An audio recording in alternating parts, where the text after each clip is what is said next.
मुख्यमंत्री भजनलाल शर्मा आज प्रदेश को कई सौगातें देंगे। राजस्थान रोडवेज की 160 नई बसों को हरी झंडी दिखाएंगे। उसके बाद 11 बजे अमर जवान ज्योति पर इसका कार्यक्रम आयोजित होगा, जहां मुख्यमंत्री भजनलाल शर्मा पहुंचेंगे और बसों को हरी झंडी दिखाएंगे। उसके बाद 11:30 बजे सीएमआर पर पंजाब नेशनल बैंक के साथ एमओयू होंगे और उसके बाद दोपहर 12 बजे विद्याधर नगर स्टेडियम में प्रथम गौ महाकुंभ में भाग लेंगे सीएम भजनलाल शर्मा। श्री देवहरा बाबा गौ सेवा परिवार के तत्वाधान में प्रथम गौ महाकुंभ हो रहा है, जिसमें मुख्यमंत्री भजनलाल शर्मा शिरकत करेंगे। उसके बाद शाम को 4 बजे श्री परशुराम ज्ञानपीठ की भवन का उद्घाटन करेंगे। जयपुर के मानसरोवर में विप्र फाउंडेशन द्वारा तैयार हुआ है ये भवन। करोड़ों की लागत से बना Shri Parshuram Gyanpeeth centre for excellent and research Parshuram Gyanpeeth Neerja Modi school Shiprapath Mansarovar में इस कार्यक्रम का आयोजन होगा, जहां मुख्यमंत्री भजनलाल शर्मा पहुंचेंगे और भवन का उद्घाटन करेंगे। तो आज मुख्यमंत्री भजनलाल शर्मा प्रदेश को कई सौगातें देंगे। आज मुख्यमंत्री भजनलाल शर्मा का कार्यक्रम जो है, जो शेड्यूल है उनका काफी व्यस्त रहने वाला है। सुबह 11 बजे वे अमर जवान ज्योति पहुंचेंगे, जहां रोडवेज की बसों में 160 नई बसें शामिल हो रही है। उन बसों को मुख्यमंत्री भजनलाल शर्मा हरी झंडी दिखाएंगे।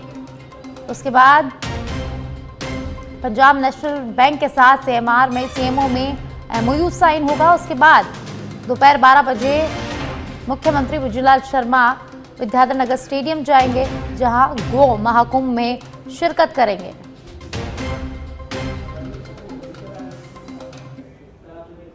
और जयपुर में बड़ा हादसा, सुभाष चौक सर्किल स्थित 4 मंजिला जर्जर हवेली ढह गई। मलबे में 7 लोगों की दबे हुए हैं, वहीं 2 लोगों की यहां मौत हो गई है। हादसे में पिता और बेटी की मौत हो गई है। 5 को सुरक्षित बाहर निकाल लिया गया है। बारिश और जर्जर हालत से ये जो हवेली है वो गिर गई है। बिल्डिंग में 20 से ज्यादा लोग किराएदार के रूप में रहते थे। सिविल डिफेंस और एसडीआरएफ की टीम ने बाहर निकाला है लोगों को।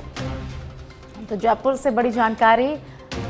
जयपुर में देर रात सुभाष चौक सर्कल स्थित एक मकान ढह गया। आपको बता दें कि लगातार राजधानी जयपुर में बारिश का दौर जारी है और इसी के चलते ये जो मकान है वो पहले से काफी जर्जर अवस्था में था और बारिश के चलते ये मकान ढह गया, जिसमें 7 लोग मलबे में दबे हुए हैं। वहीं 2 लोगों की मौत की सूचना यहां से सामने आ रही है। वहीं 5 लोगों को सुरक्षित बाहर निकाल लिया गया है। तो सिविल डिफेंस और एसडीआरएफ की टीम रेस्क्यू ऑपरेशन वहां कर रही है। तो जयपुर में बड़ा हादसा हो गया है, जहां सुभाष चौक सर्कल स्थित 4 मंजिला जर्जर हवेली ढह गई। आपको बता दें कि कल से ही राजधानी जयपुर में लगातार बारिश का दौर जारी है और इसी के चलते देर रात जयपुर में ये बड़ा हादसा हो गया।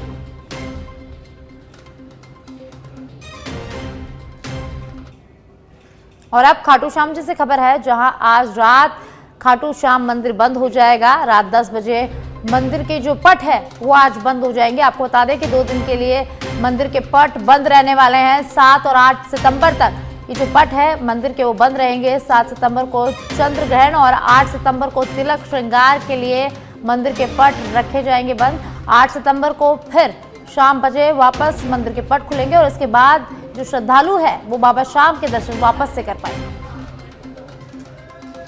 तो खाटू श्याम जी से इस वक्त की बड़ी जानकारी। आज रात 10 बजे खाटू श्याम जी के पट 2 दिन के लिए बंद हो जाएंगे। और आपको बता दें कि 7 और 8 सितंबर को खाटू श्याम जी मंदिर के पट बंद रहने वाले हैं और 8 को शाम 5 बजे फिर से मंदिर के पट खुलेंगे और इसके बाद श्रद्धालु बाबा श्याम के फिर से दर्शन कर सकेंगे।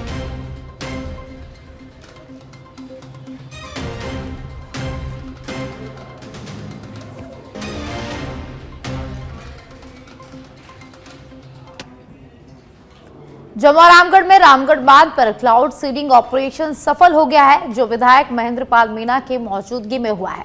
एक्सेल 1 के chief climate solution officer Shashank तमन ने ऑपरेशन सफलतापूर्वक संपन्न होने का दावा यहां किया है, जिसमें वैज्ञानिकों ने 2 बार आसमान में ड्रोन उड़ाए। पहले ड्रोन ने 700 फीट और दूसरे ड्रोन ने 800 फीट ऊंची उड़ान भरी। ड्रोन आधा किलोग्राम सोडियम क्लोराइड लेकर आसमान में पहुंचे। विधायक ने कहा कि अभी वैज्ञानिक यहां वातावरण और जलवायु के डाटा एकत्रित कर रहे हैं। happened here. So we did two cloud seedings here. So the seeding that actually happened somewhere here because of the air movement. वो क्या है उधर चले गए. Then the moisture built up there. It took almost 30 to 40 minutes time to actually the cloud to manifest and then build the moisture in it, and then it attracted the entire cloud. Excel company ने स्वदेशी drone द्वारा बादलों में drone द्वारा बरसात करवाएगी। जो शाम में जो बरसात हो रही देखिए, आप देख सकते हैं, बहुत शानदार बरसात। केवल एक जगह, विशेष जगह वहाँ बरसात हो रही है और ये धीरे धीरे एक प्रयोग है, ये डाटा इकट्ठा करने का प्रयोग कर रहे हैं और धीरे धीरे इसका जो डाटा इकट्ठा होकर बड़ा इसका तैयारी कर रहे हैं। इसलिए मेरे जो सुन रहे हैं, मैं आपको विश्वास देता हूँ कि ये एक धीरे धीरे बहुत बड़ा सफल प्रयोग है। इस रामगढ़ बांध में बड़ा प्रयोग किया जाएगा। मंत्री किरोड़ी लाल मीणा झालावाड़ के पीपलोदी गांव पहुंचे, जहां हाल ही में स्कूल हादसे में कालग्रस्त हुए 7 मासूम बच्चों के परिजनों से मिलकर शोक संवेदना व्यक्त करेंगे। तो इस वक्त की बड़ी जानकारी, मंत्री किरोड़ी लाल मीणा झालावाड़ के पीपलोद गांव में पहुंचे हैं, जहां वे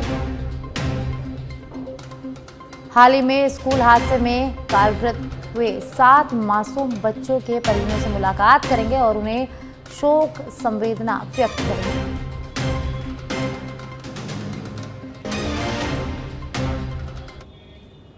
और अब खबर अलवर के खेड़ली से है, जहां ग्राम रामपुरा के हालत बद से बदतर हो गए हैं।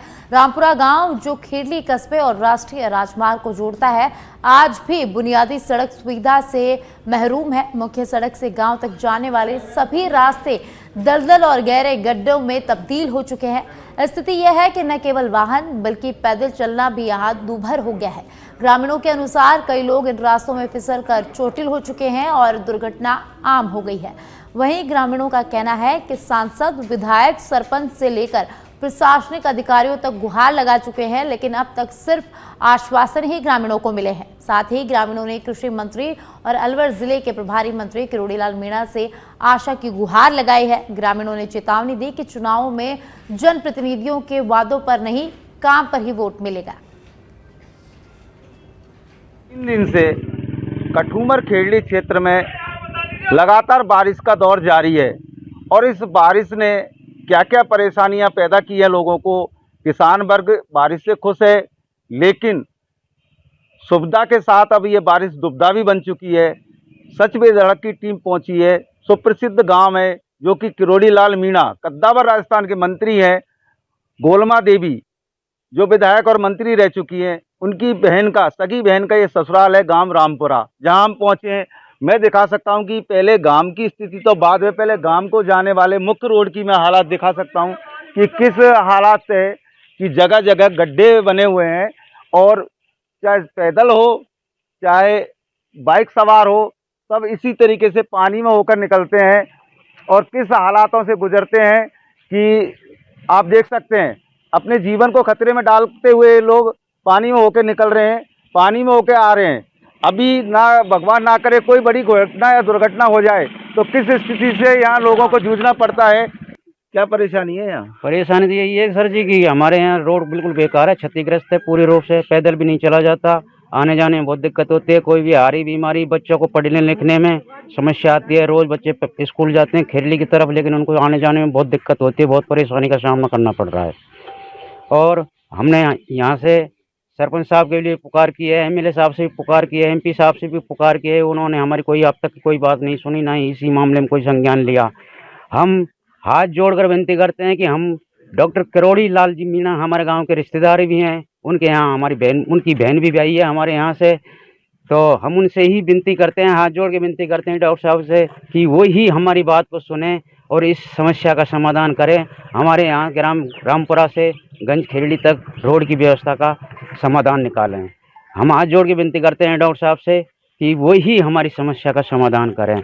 मैं चुनावों के समय में वोट मांगने तो सभी आते होंगे? सभी आते हैं, सरपंच भी आता है, एमएलए भी आता है, एमपी भी आता है, लेकिन हमारी उस टाइम तो कह देते हैं, राजी कर देते हैं, ये काम करवा देंगे, सड़क बनवा देंगे, कुआं बनवा देंगे। पानी की समस्या, पानी की भी समस्या है हमारे गांव में, लेकिन पानी की समस्या से ज़्यादा समस्या तो हमारे यहाँ रोड की है।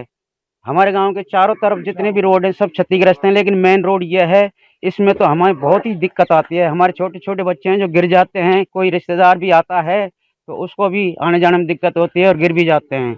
अभी हमारे एक भाई का हाथ टूटा पड़ा है, ये भाई है जो इसी रोड से इसी जगह और गिरने के बाद हाथ टूट गया है। ऐसे कई घटनाएं हमारे साथ हो चुकी हैं, हमारे गांव वालों के साथ में। जी, मैं आपको दिखाना चाहूँगा कि ये है मुख्य रोड जो खेड़ी तक जिसकी ये बदहाल हालत है।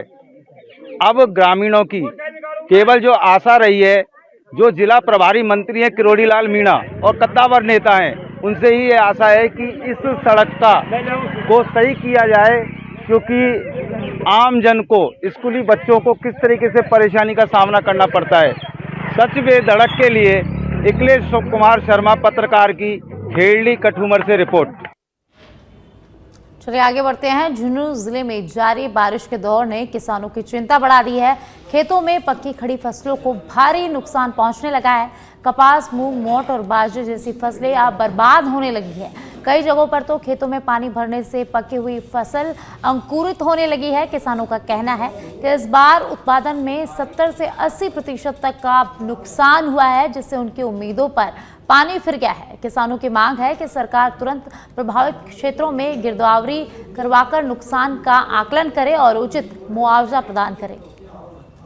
ये 80 से 85% अनुमानित खराब हो चुकी है और इस फसल के अंदर रबी सीजन से भी खरीफ सीजन के ऊपर खर्च ज्यादा बढ़ रहा है। 3 बार किसान ने बुआई कर चुकी है। जैसे बुआई की, बरसात आ गई, फिर दोबारा बुआई की, फिर बरसात आ गई, तीसरी बार की फसल है वो लगी थी। अब अत्यधिक बरसात के कारण से वो फसल है वो नष्ट हो चुकी है। इस सीजन के अंदर किसान बेहिसाब से कर्जमान हो चुका। मूंग और मोट में फंगस लग गई है। ज्यादा बारिश होने से उगने शुरू हो गए हैं, चवड़े पूरी तरह बर्बाद हो गए हैं और मोट है उनकी फसल पीली हो गई है बारिश से। लगातार 3 दिन बारिश से पूरी जमीन। ये खबरों में आगे बढ़ते हैं। विधायक की बेटी के फर्जी दिव्यांगता प्रमाण पत्र का मामला। विधायक की बेटी मेडिकल बोर्ड से जांच करवाने नहीं पहुंची। दिव्यांगता प्रमाण पत्र से नायब तहसीलदार पद पर नियुक्त होने के मामले में एसओजी ने परिवाद दर्ज किया। परिवाद दर्ज करने के बाद एसओजी ने विधायक की बेटी को जांच के लिए बुलाया था। वर्तमान में भीलवाड़ा के करेड़ा के तहसीलदार कंचन चौहान को 3 सितंबर को जांच के लिए बुलाया गया था। जयपुर एसओजी मुख्यालय में उपस्थित होने का नोटिस जारी किया गया था। एसओजी ने एसएमएस अस्पताल में मेडिकल बोर्ड का गठन करवाया था। बोर्ड में शामिल चिकित्सक सुबह 8 बजे से लेकर दोपहर 12 बजे तक कंचन चौहान का इंतजार करते रहे, लेकिन कंचन चौहान नहीं पहुंची। तो आपको बता दें कि ब्यावर के विधायक शंकर सिंह की बेटी के खिलाफ फर्जी दिव्यांगता प्रमाण पत्र से नायब तहसीलदार पद पर नियुक्त होने के मामले में एसओजी ने परिवाद दर्ज कर लिया है। परिवाद दर्ज कर एसओजी ने विधायक की बेटी और वर्तमान में भीलवाड़ा के करेड़ा के तहसीलदार कंचन चौहान को 3 सितंबर को जयपुर एसओजी मुख्यालय में उपस्थित होने का नोटिस जारी किया था। तो एसओजी ने कंचन चौहान की दिव्यांगता की जांच करवाने के लिए 3 सितंबर को ही एसएमएस अस्पताल में मेडिकल बोर्ड का गठन किया था। बोर्ड में शामिल चिकित्सक सुबह 8 बजे से लेकर दोपहर 12 बजे तक कंचन चौहान का इंतजार करते रहे, लेकिन वह जांच करवाने नहीं पहुंची। तो ज्यादा जानकारी के लिए मेरे सहयोगी कुणाल मेरे साथ जुड़ गए हैं। जानकारी उनसे लेते हैं। कुणाल, विधायक की बेटी पर आरोप लगे हुए हैं कि उन्होंने दिव्यांगता प्रमाण पत्र देकर नौकरी हासिल की है। अब उन्हें मेडिकल जांच के लिए बुलाया गया। 1 सितंबर को भी उन्हें बुलाया गया था, तब वो पहुंच चुकी थी, लेकिन 3 सितंबर को उन्हें नोटिस जारी किया गया था, लेकिन फिर भी वह जांच करवाने नहीं पहुंची है। क्या कुछ ज्यादा जानकारी है? देखिए साक्षी, आपको बता दें कि जो पूरा मामला है, विधायक हैं उनकी बेटी, ब्यावर विधायक है, उनकी बेटी से संबंधित जो पूरा मामला है, जो अभी नायब तहसीलदार के पद पर कार्यरत हैं, उनके द्वारा इस संदर्भ में जो है शिकायत मिली थी कि उनका जो दिव्यांग सर्टिफिकेट है वो फर्जी होने का आरोप यहाँ पर लगाया गया था। इस पूरे मामले में एसओजी में परिवाद दर्ज हुआ और परिवाद दर्ज होने के बाद इस पूरे मामले में 1 तारीख को जो कंचन चौहान है उनको जो है एसओजी में बुलाया गया था, लेकिन उस समय मेडिकल जो जांच टीम है उसका गठन नहीं हुआ था। उसके बाद उनको एक बार पुनः जो है 3 सितंबर को बुलाया गया, लेकिन 3 सितंबर को मेडिकल जांच करवाने के लिए वो नहीं पहुंची हैं और अब एक बार फिर से जो है उनको नोटिस जारी करके वापस बुलाया जाएगा, क्योंकि इस पूरे मामले में गंभीर आरोप लगे हैं। क्योंकि जिस तरह से एसओजी द्वारा फर्जी दिव्यांग सर्टिफिकेट को लेकर कार्रवाई की जा रही है, उसमें एक विधायक की बेटी का नाम सामने आना चौंकाने वाला जो है बात यहाँ पर सामने आ रही है। सवाल उठ रहा है कि आखिर ये दिव्यांग नहीं है, जो शिकायतकर्ता उनका कहना है कि दिव्यांग नहीं है, उसके बावजूद भी दिव्यांग सर्टिफिकेट लगाकर जो है इन्होंने नौकरी हासिल की। ऐसे में अब एक बार फिर से जो एसओजी है वो इस पूरे मामले पर जो है नोटिस जारी करेगी, लेकिन विधायक की बेटी कंचन चौहान का मौके पर नहीं पहुंचना जांच के लिए, एसओजी को सहयोग नहीं करना, ये काफी गंभीर सवाल खड़ा कर रहा है। जी, बहुत बहुत शुक्रिया कुणाल इस तमाम जानकारी के लिए।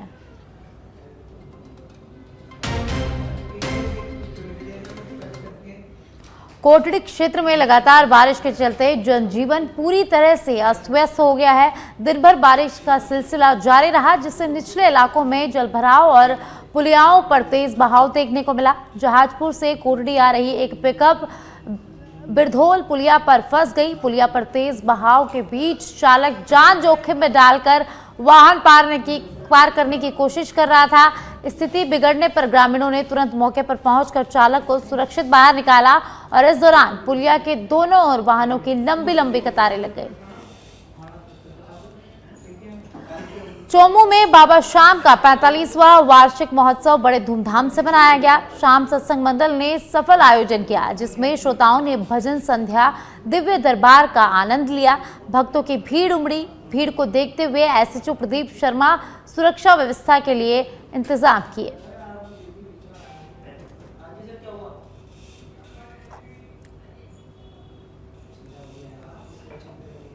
और अब पंजाब से खबर है, जहां पंजाब में बारिश से अब तक 43 लोगों की मौत हो गई है। 23 जिलों में 1.71 लाख हेक्टेयर में फसलें तबाह हो गई है। पंजाब के 900 से ज्यादा गांव बाढ़ से प्रभावित हुए हैं। पंजाब में माफ कीजिएगा 1900 से ज्यादा गांव प्रभावित हुए हैं। पंजाब में बाढ़ से 3,84,000 लोग यहां प्रभावित हुए हैं। 20,000 से अधिक लोगों को सुरक्षित जगह पर यहां पहुंचाया गया है। पंजाब में सेना, एसडीआरएफ, एनडीआरएफ राहत बचाव कार्य में लगातार जुटी हुई है। तो पंजाब से खबर है, जहां लगातार बारिश का दौर जारी है और पंजाब में बाढ़ जैसे हालात बने हुए हैं। 23 जिलों में 1.7 लाख से ज्यादा और पंजाब के 1900 से ज्यादा गांव इस बाढ़ से प्रभावित हुए हैं।